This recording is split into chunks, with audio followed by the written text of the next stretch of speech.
My name's Eric. I am the organizer and founder of Lexonomics, which is a nonprofit that's hosting this. We started back in 2010 or so.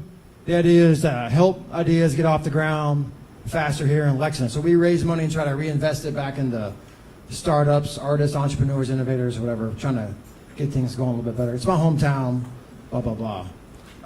Our biggest event that we do every year that raises the money, we host a big half marathon out of Keeneland every spring, brings in 8,000 to 10,000 people from all around the world, actually, who come in and spend a weekend here. They bring their money here, about $1.5 million a year from out of state. So it's new money into our city, into our state. And so that's what we do. And then we try to do things locally to connect people, engage people more with things that are happening in their town. And so hosting one of these things is something that we thought about this summer.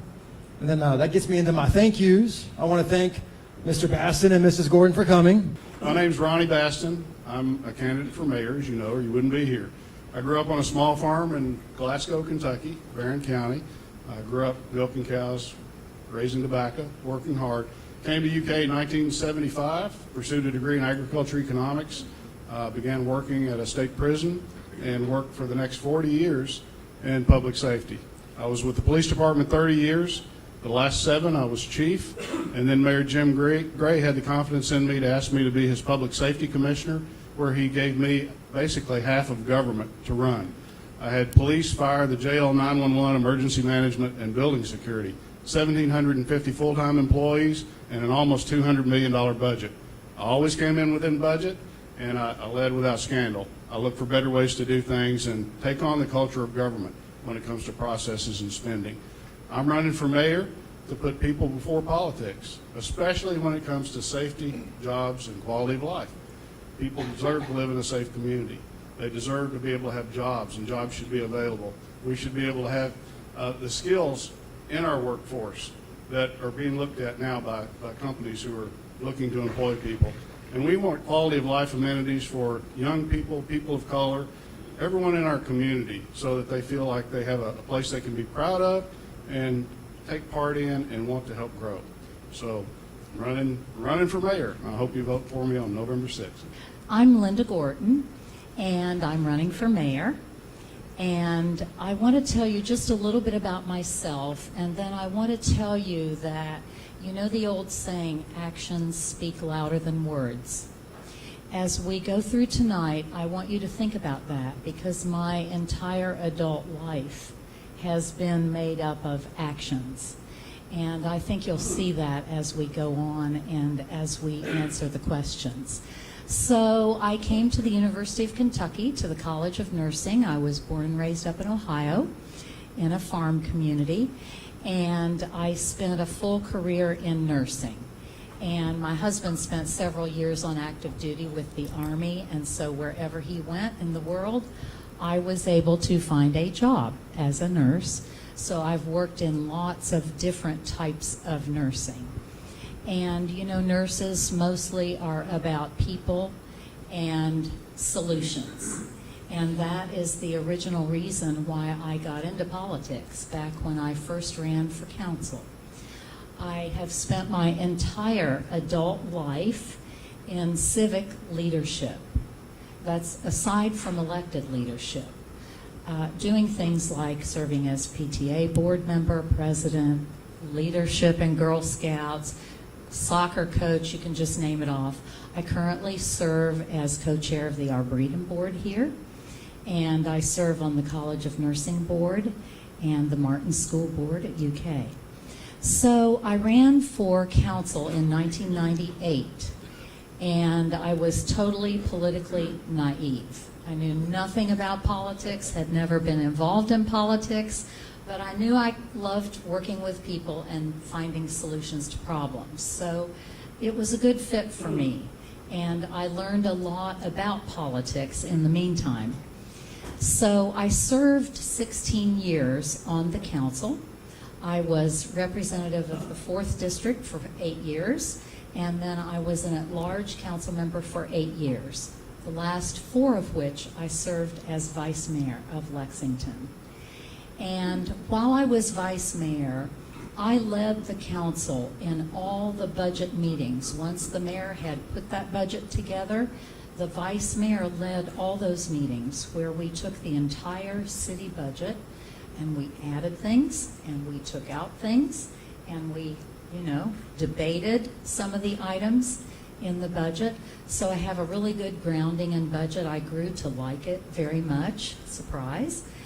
And I served in many leadership capacities on the council. If you look at my website, lindagorton.com, there's one page full of things that I have done in terms of leadership for our city. So this is all to say that I am ready the very first day on the job. I'm what I call mayor ready. None of it will be a surprise to me. I'm very familiar with the political processes. I've been right in the middle of them for many years, and I really, I like it. I don't shy away from it. And the controversies and the difficult situations, I think, are really good challenges and good opportunities to bring people together. And so I am a person who likes to collaborate and bring people together to solve problems. So we'll talk more, but that's a little bit about myself. Let me say, I do have a broad vision. I have a vision for Lexington, and I have plans for those visions. When it comes to fighting crime, opioids, school safety, when it comes to economic development, workforce development, quality of life issues such as traffic that we all experience every day, and I talk to a lot of people about. I have some plans for those and some ideas, some things that we can do to help move Lexington forward and build on what Mayor Gray's done and take it to another level. I'm very excited about that opportunity. I would say that you don't have to have been the person in charge to be the person in charge. We all know leaders who develop through the years, and I became a very proven leader when I was vice mayor of the city. I stood in many times for the mayor in meetings and events, and I understand the political process inside and out. So I have had a lot of civic experience leading organizations where I was the top person. And in my nursing career, I have had lots of jobs where I was in charge. And I think those kinds of experiences can directly feed into what one needs to become the leader of the city. So I don't think anyone should worry about that. When I was on the council, I formed a partnership with the school system where we called it the Council School Board Committee. And what we did for the first time ever, as far as I know, was the council members and the school board members met together to discuss joint concerns. And we had this committee going for several years, and so we could come right to the table and say, this is a problem in the schools. What do you think in terms of the city? So I've already done that. Is that still in existence, that It collaboration? is not. Okay. No. Sometimes when the leaders leave, the situation changes. And the other thing that I did was I always partnered with a school when I was a council member. I have been involved my entire adult life because my children went to the public schools. And so it was important to me to be involved as a council member with a particular school. So I always partnered with a school in our school system. And the other thing I wanted to say is you are absolutely right. The reason governments were first formed was because of public safety and public health, right? They weren't formed for the arts or for trails or for the wonderful things we enjoy. They were formed for the people's health and safety. And we know that the bottom line is that if we don't have a safe community, which means safe schools, then the rest of the amenities and the things that we really like kind of take a back seat because we first have to have public safety.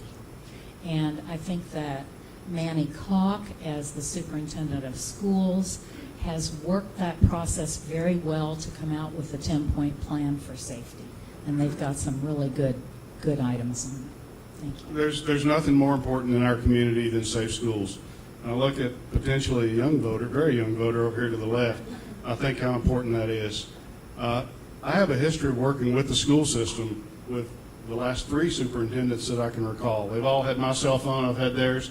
When issues arose, we communicated at 11 o'clock at night if we need to. They've always enjoyed a very close working relationship and understand the value and importance of that.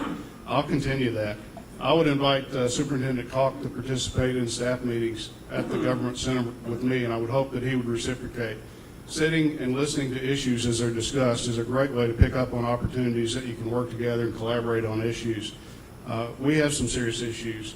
We have to get this thing figured out. There's no good answer other than we have to do it right. We can't shortcut it. It's time we had unapologetic conversations about whatever it's going to do to take or keep our kids safe. There's no other option. I went to all of the 6 School Safety Advisory Council meetings that the superintendent held. I was the only candidate to do that. We had one other candidate that came to one meeting during the primary out of 7 candidates. I felt like it was the biggest issue we had going. I still do today. I'll work with Superintendent Kalk and the school board. We've got to get fiscal security measures. We've got to have more law enforcement in schools. We've got to have more counselors, more opportunities for kids to have contacts and be grounded with someone in the school so that we pick up on things before they occur and go back. There are many children in our community who have access to loaded guns, and that is just the fact of the matter. And so one of the first things that has to happen is that in the home or in the automobile or wherever they are, they not be able to access guns. And, you know, we all read about the child who picked up a loaded gun on the seat of the car. And that, you know, I just think this is common sense. That is where we must start. And I have, the other thing I'm thinking about is anti-violence efforts.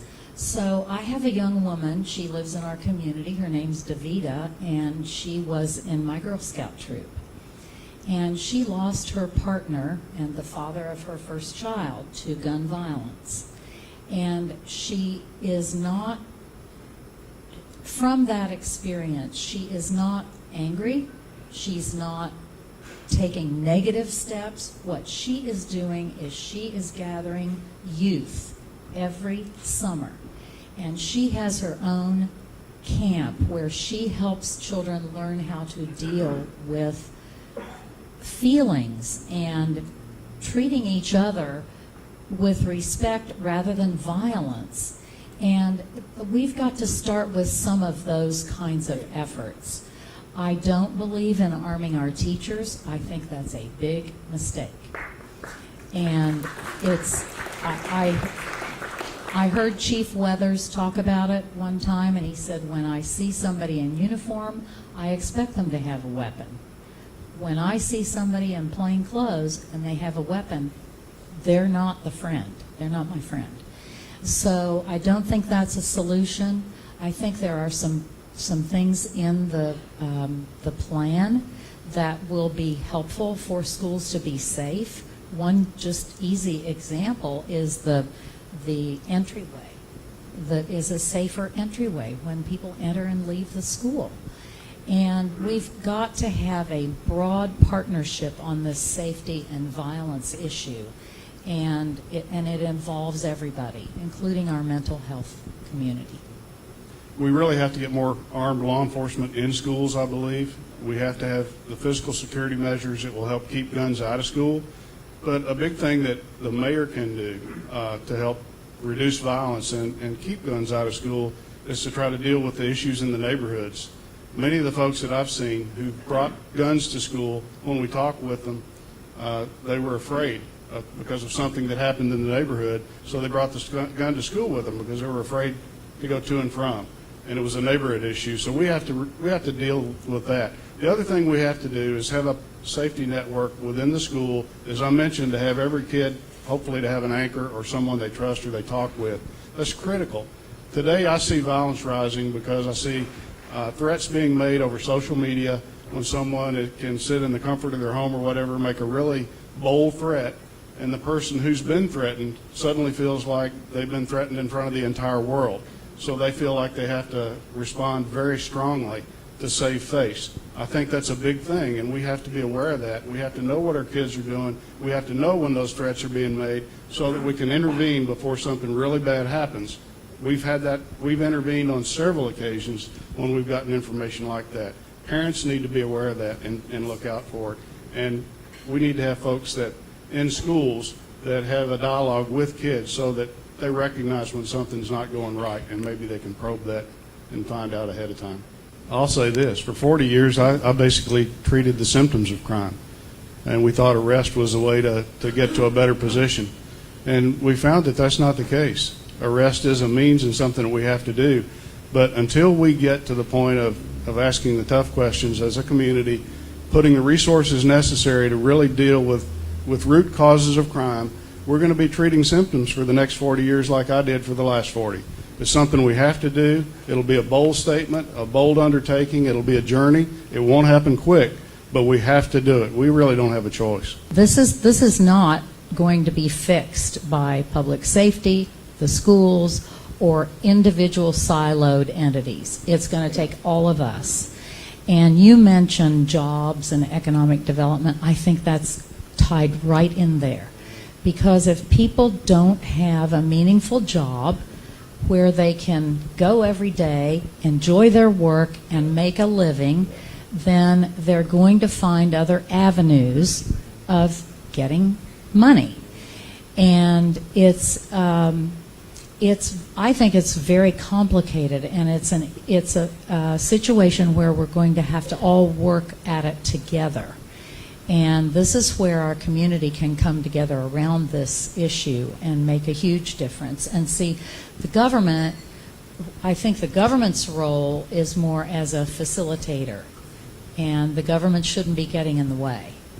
The government should be facilitating these kinds of things and stay out of the way so that we can work on it.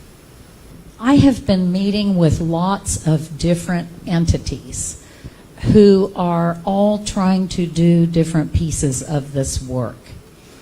For example, the people at the University of Kentucky in the substance abuse area are working on cutting-edge treatments, medications, and different treatments. So they're an important part of this.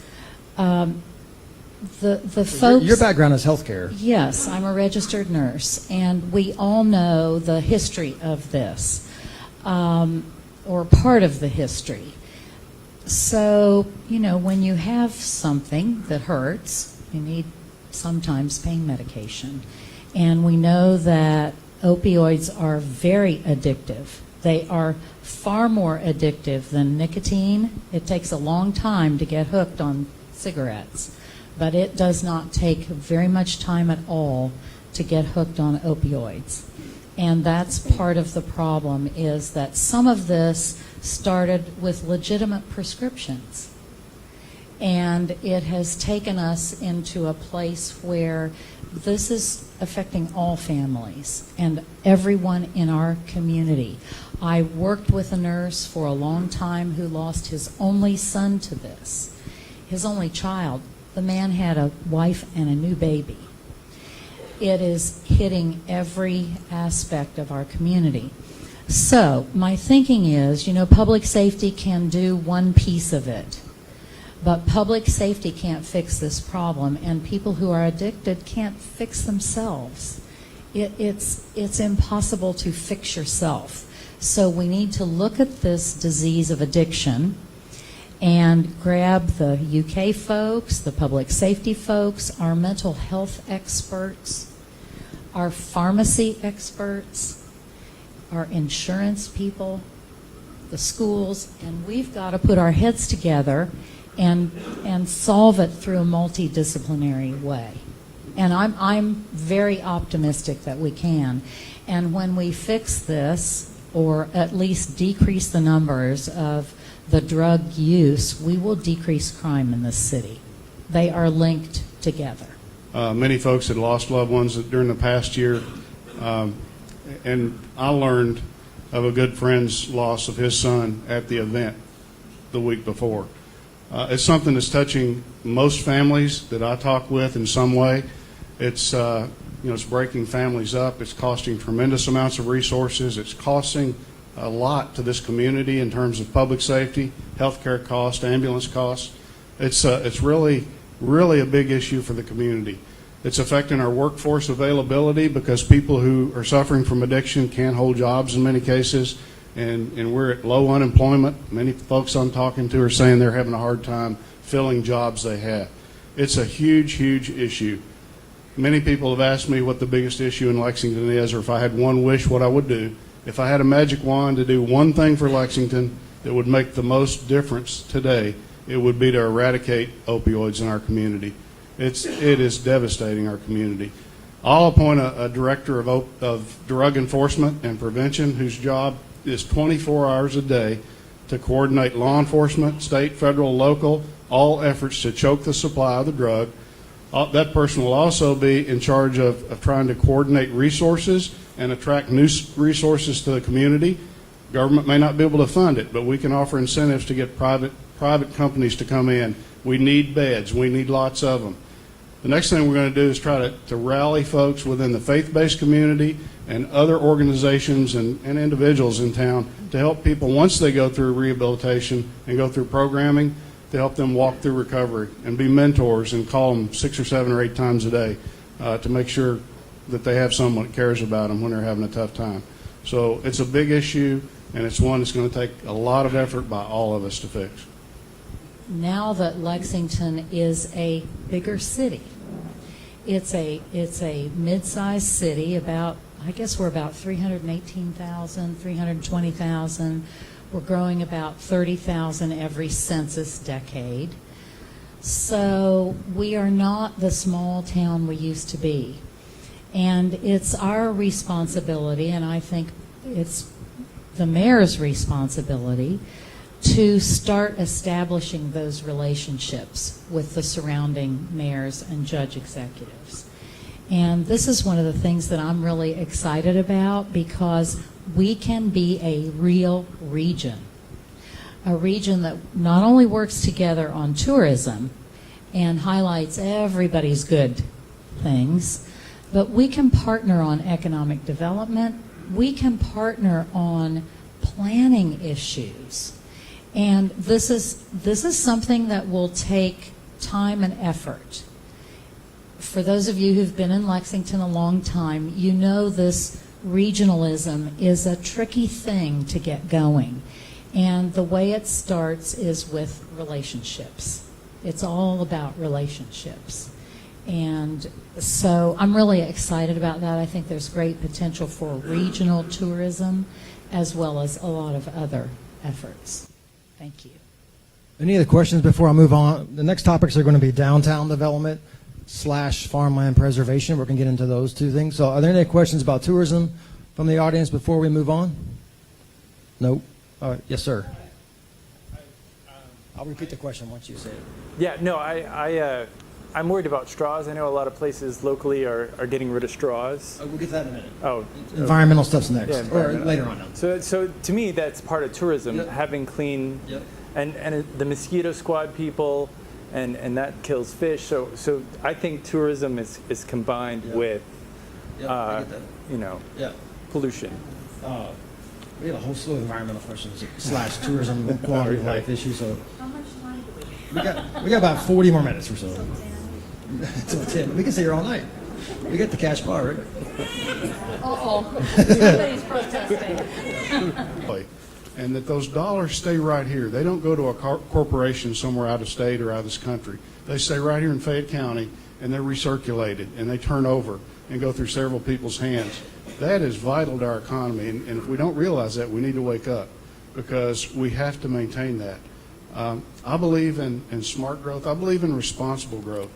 I'm not a person that's going to stick my head in the sand and say, hey, we're not growing and we don't need to do anything, because that's the way that we grow haphazardly and we cause problems that are difficult to fix.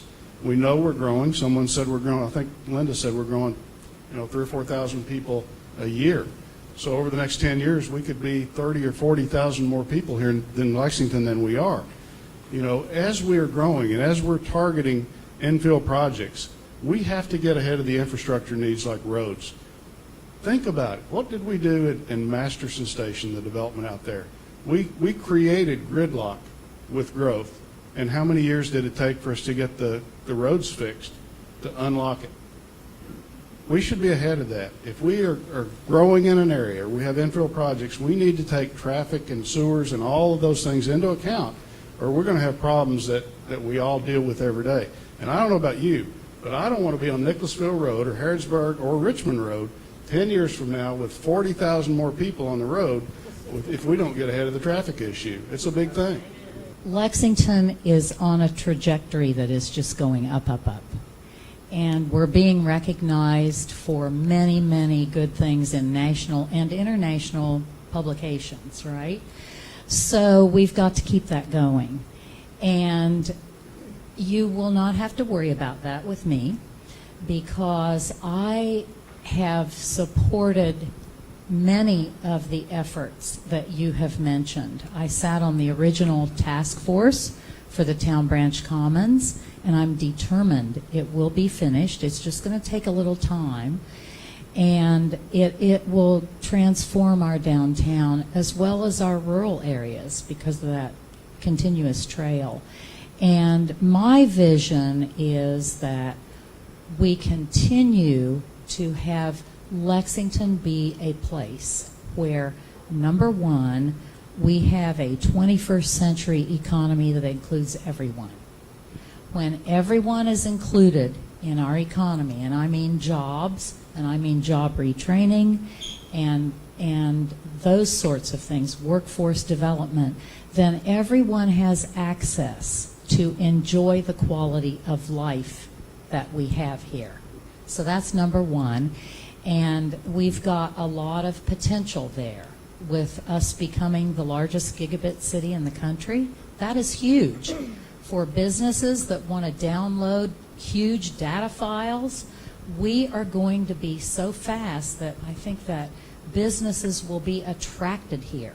And we're becoming a 5G city. Right now, they're installing, the company in town is installing the smaller cell towers to take us to be a 5G city. Think about this and what it means for business. So that's number one. And number two is that our public safety must remain the best. And you saw recently where we were ranked number 3 in the country for violent and property crimes per 1,000 people. Number 3 in a bad way, or number 3 in a good way? In a good way. Okay. We were the 3rd safest in this ranking. But we can't let our foot off the pedal. That is something that takes continuous effort every single day.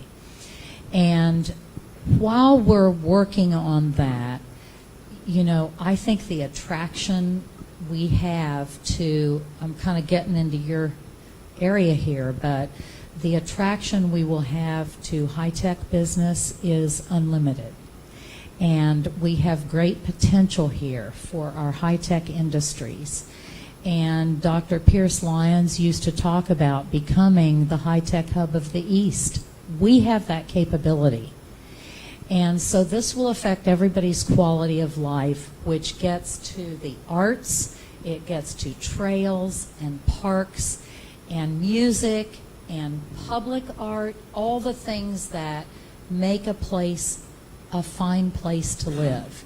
But it starts with jobs for everybody who wants a job, and it starts with good public safety, and we build on those. And I think that Lexington's population, which is for the most part pretty educated, is going to demand that. And that's a good thing. Absolutely. I plan to continue Mayor Gray's vision. I've been part of implementation of a lot of it over the years. When I started on the police department in 1984, downtown was blighted, and I remember going downtown because all there were a bunch of bars and bar fights that we had on the weekends. It is so much better. I've seen a metamorphosis of downtown, and we don't want to let up. We're on the right track, and we're moving forward. What I think we do from this step forward, I think we can improve. I have a vision for a downtown that's more inclusive, one that meets the expectations and that offers the kinds of activities that everyone in the community can be proud of and want. A downtown that people come from the outlying areas to downtown because it's so attractive. And we're on that. We're on the verge. But it disturbs me to hear that young professionals of color leave Lexington on the weekends to go to Cincinnati, Louisville, Indianapolis to find activities that aren't available here. That's not. We want to be the place other people want to come to. We're asking folks what it is that we're missing, how we're missing that mark, and other cultures within town and young professionals. Many young professionals I talk to say they want to stay in Lexington for a couple of years, build a resume, and then go to a more exciting city. We've got to figure out and ask those people what it is they're looking for, rather than for someone like me to assume I know the answer to that. We need to ask so that we deliver what our younger generation and many in the community are really looking for. And when we find that formula, downtown's going to rock the way we want it to. Several downtown restaurants in Lexington have decided to stop using straws, plastic straws. If you've been following the news, plastic straws, like how many millions of plastic straws Americans go through every day, and they end up in the ocean and landfills. Do you have any interest in banning plastic grocery bags, which I hate? And I just saw where Kroger is going to ban them. Other states have banned them, or at least incentivize you to bring your own bag or get a reusable bag. Do you have any interest in banning plastic grocery bags or plastic straws? You know, Lockbox here has paper straws, or styrofoam from businesses around Lexington. Mr. Bastin first. Well, I would hope that we as a community embrace that voluntarily and start on a path. Banning might be more than I'm willing to undertake at this time, but I think it's a great idea, and I applaud the efforts of those who are already paving the way and blazing the trail to try to care for our environment. Our landfills are filled with plastic, and that's going to lay there forever. So I read about Kroger, and I really think that's a great idea because you stop and think about it. All those bags, plastic bags that all the markets use, not just Kroger, are big, and they add a lot to our landfills. So I think we have to be responsible stewards for our environment, and I think it's a good way to get started. Would you ban straws and plastic bags? So, no, and I'll tell you why. So when Lexington has always been a community where we try to educate people and bring people along voluntarily. And when I was on the council, we worked really hard to increase our recycling. If you've been here a while, you remember the days when we had a Rosie that was little, and it had different compartments, one for glass, one for paper. You had to separate everything. And then we put the resources in to take us to single stream, where you can throw it all in one big Rosie and recycle it. And we didn't mandate that people recycle. We have never said the government's going to require you to recycle, because this government in Lexington has felt for many, many years we need to bring people along so they can make that decision. And now we have lots of people recycling. We know we have one earth, nobody's making any more land, and we must take care of it. And, you know, I always taught my Girl Scouts when we went camping, leave it better than we found it, the earth. So with that said, I think that we can encourage those kinds of efforts. I applaud Kroger. That is a huge decision for them. In the state of Hawaii, they have banned plastic bags. But they're in an unusual situation out in the ocean, and that was necessary. But we're hoping we can bring people along to a voluntary decision, and I think the paper straws are a great idea and a great place to start. I was heavily involved in the EPA consent decree, which, for those of you who've been here for a while, know that we had enormous sewer overflows, I'll just put it that way, which impacted our clean water, and we got in trouble with the EPA. And so one of the ways that I was involved with that, and I believe in the work that's going on right now in Charlie Martin's shop to comply with the EPA consent decree.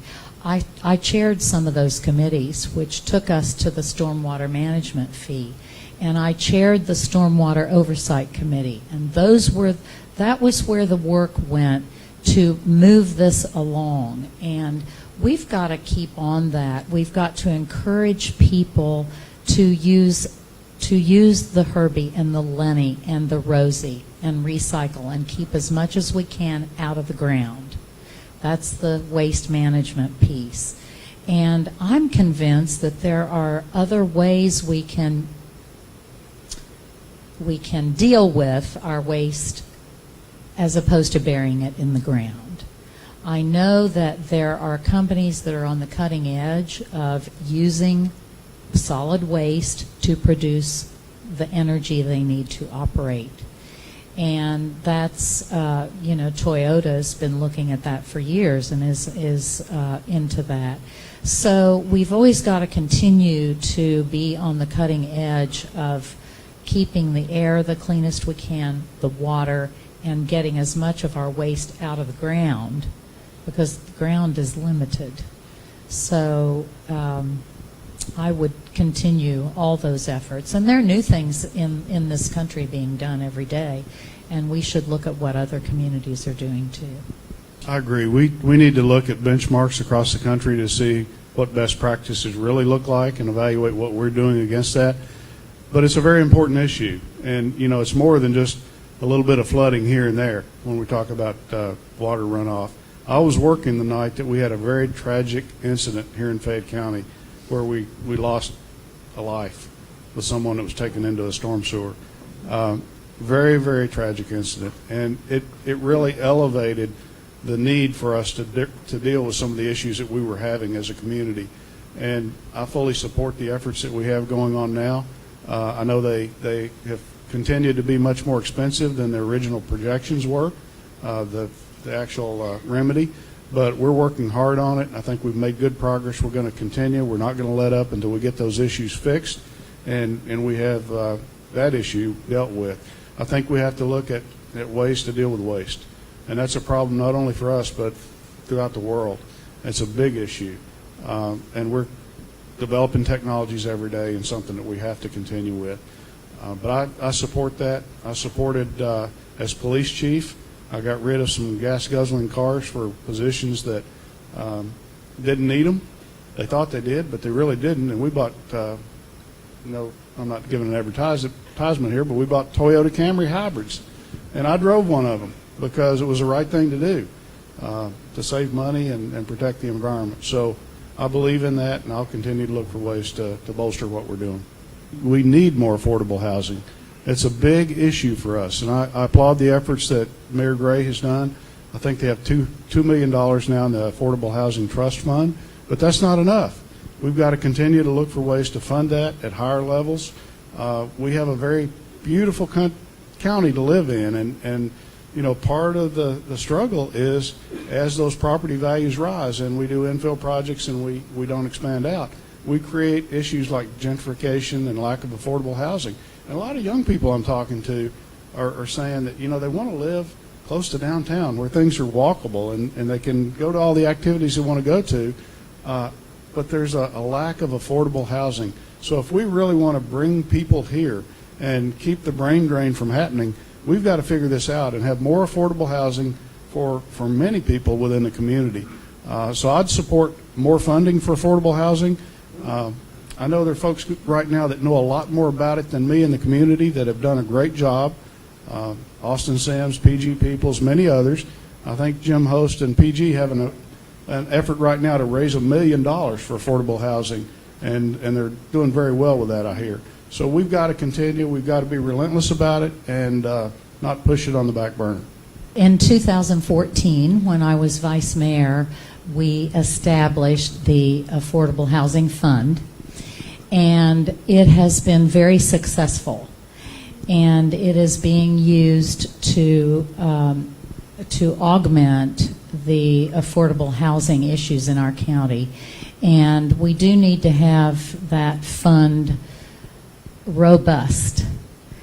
as I understand, let's see, we started, I believe, with $3 million, and then we went to $2 million, and it's being used, so we need to be sure it's fully funded. We actually went down from 3 to 2. Yes, and then we have a handful of developers like Holly Wiedemann who have been successful. They've had some successes at building affordable housing in Lexington.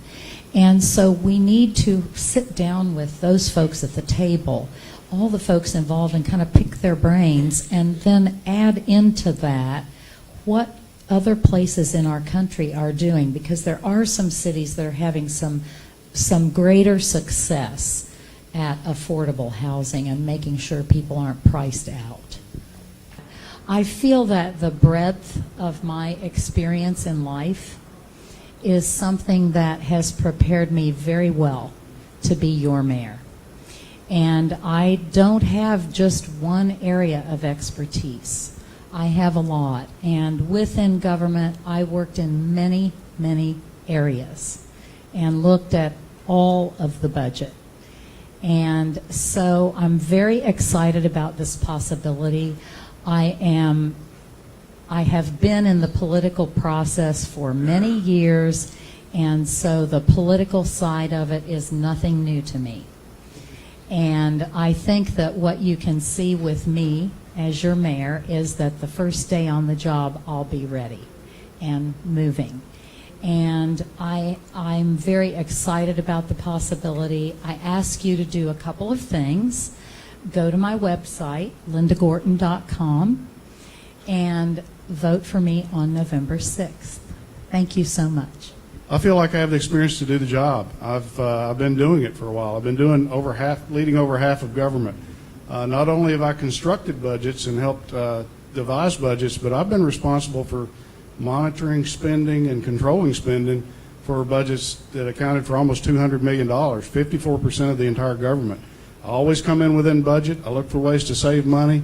My philosophy has always been if you don't need it and you don't spend it, there's no crime to turning it back in. That's what I want done with my tax dollars, and I've done that. So I have a history of that. I'm not afraid to take on the culture of government. Government's very process-oriented. Sometimes we don't even understand why we do the processes we do. The landscape changes and we don't change. We don't re-engineer the process. A process should only exist to give a structured way to get to a desired outcome. The day you don't get desired outcomes, it's time to re-engineer. And I've taken that on in the places that I've led. I'll do that in government. Government's right for more of that.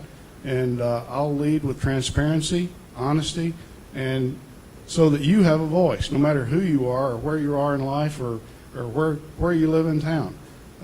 My door will be open. I want to hear from you. I want your ideas.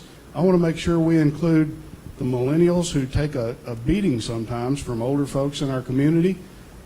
Gosh, they're smart folks. They grew up multitasking and with technology, and the passion I see as I talk to people inspires me.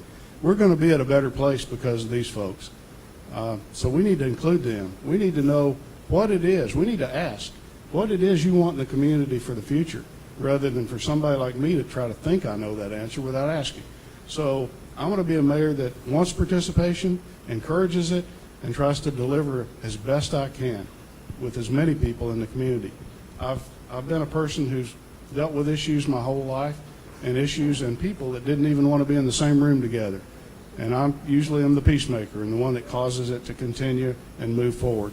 We have issues like that right here in Lexington now that we need to address. I'll take that skill set and we'll make it work.